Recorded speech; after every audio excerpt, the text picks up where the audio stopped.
Hey everyone, and welcome back to another video. In this video, I'm going to show you how to use Siri ChatGPT. Now, this video is going to be particularly useful for individuals. Let's say that you want to go ahead and have ChatGPT ask some answers on Siri.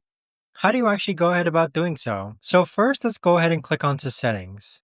Then go ahead and scroll down and then click on Apple Intelligence and Siri. From here, you want to go ahead and scroll down and then click on Extensions ChatGPT. So with this, you can actually go ahead and connect your ChatGPT account, at which point it'll log you in so that you can use ChatGPT to make some answers from your Siri requests. But there you have it, guys. That right there is the best and easiest way that I know of to actually go ahead and use Siri with ChatGPT.